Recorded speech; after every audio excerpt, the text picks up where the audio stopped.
Travaux de sondage ont été réalisés cet été sur le pont de la Meurthe, entre Dombasle-sur-Meurthe et Rozières-aux-Salines. Bien sûr, nous nous réjouissons que des études soient enfin menées sur cet ouvrage en vue de sa réfection, comme nous l'avions évoqué lors des précédents débats budgétaires.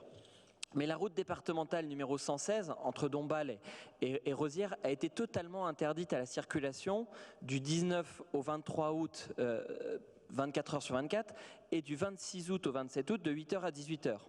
Il y a eu une grande gêne qui d'ailleurs a été relayée sur les réseaux sociaux locaux, même en période de vacances scolaires.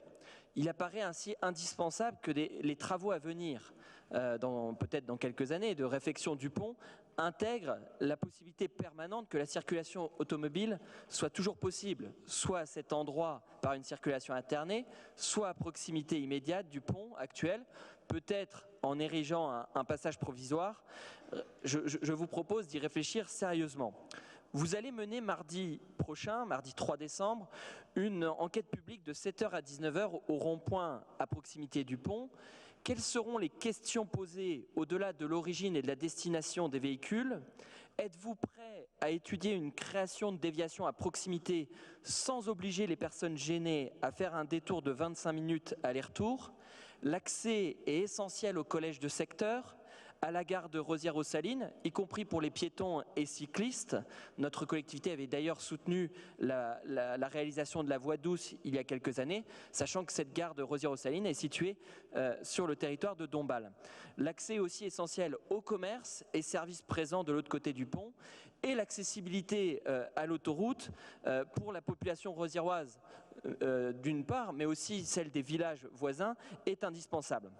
Sans cela, les déviations imposées seraient trop contraignantes, non seulement en distance, mais aussi en temps.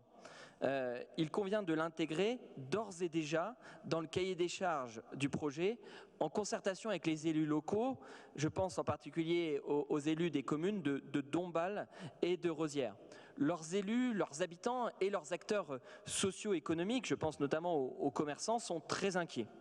Enfin, pourriez-vous, s'il vous plaît, Monsieur le Président, nous faire part des résultats enregistrés à la suite des études menées cet été et nous préciser surtout la programmation calendaire de réfection de ce pont départemental, sachant que celui de Thonois est en cours de réfection, les travaux avancent bien, mais ils étaient prévus sur 2 années budgétaires, et qu'un à 2 autres ouvrages plus préoccupants seraient inscrits au budget avant celui entre Dombasle-sur-Meurthe et Rozières-aux-Salines, ce qu'on peut comprendre, mais l'intérêt serait de savoir à quel moment serait prévu celui entre Dombasle et Rozières.